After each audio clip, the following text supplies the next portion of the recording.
અમદાવાદ શહેરના પૂર્વ વિસ્તારમાં વધુ એક લૂંટની ઘટના બનવા પામી હતી। નિકોલ વિસ્તારમાં આવેલા ઉમિયા સર્કલ પાસે આવેલ વિરલ ગોલ્ડ પેલેસ નામની જ્વેલર્સની દુકાનમાં લૂંટની ઘટના બનવા પામી હતી।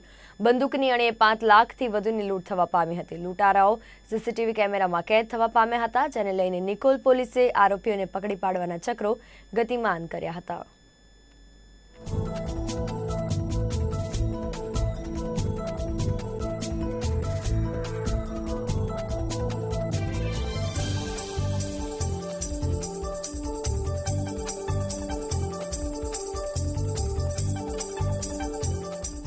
નિકોલ ઉમિયા 4 રસ્તાની નજીક વિરલ ગોલ્ડ પેલેસ છે। ત્યાં સાંજના રાત્રિના 7:30 વાગ્યાના સમયે 4 ઈસમો 2 બાઇક ઉપર આવેલા અને જ્વેલર્સમાં લૂંટ કરી અને બહાર નીકળતી વખતે ફાયરિંગ કરીને ભાગી ગયેલ છે। આશરે 2.5 લાખ રૂપિયાની રોકડ અને આશરે 4 લાખ રૂપિયાના સોના ચાંદીના દાગીનાની લૂંટ બહાર નીકળતી વખતે ફાયરિંગ કરી અને ભાગી ગયેલ છે। કન્ટ્રી મેડ પિસ્તોલનું ફાયરિંગ એવું લાગે છે। 7:45 વાગ્યાના સુમારે આ બનાવ બનેલ છે।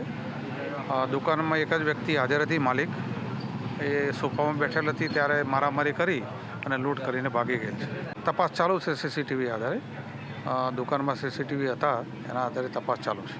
આશરે એકાદ જ રાઉન્ડ ફાયરિંગ કરવામાં આવ્યું એવું લાગે છે। એ પણ બહારની સાઈડ નીકળતી વખતે ફાયરિંગ કરેલ છે। અમદાવાદ શહેરના પૂર્વ વિસ્તારમાં ફરી એકવાર લૂંટની ઘટના બનવા પામી હતી। જે રીતે જ્વેલર્સની દુકાન છે કે જ્યાં આ લૂંટારાઓ છે તે આવી પહોંચ્યા હતા અને બંદૂકની અણીએ ફરી એકવાર પૂર્વ વિસ્તારની અંદર લૂંટની ઘટના બનવા પામી હતી। વિરલ ગોલ્ડ પેલેસ દુકાન આવેલી છે સોના ચાંદીની, તેની અંદર જે વેપારી હતા તેઓ પોતે હાજર હતા ત્યારે 3 લૂંટારાઓ આવી પહોંચ્યા હતા અને બંદૂકની અણીએ લૂંટ ચલાવી હતી। 5 લાખ જેટલી મત્તાની આ લૂંટ છે તે ચલાવી આરોપીઓ ફરાર થઈ ચૂક્યા છે।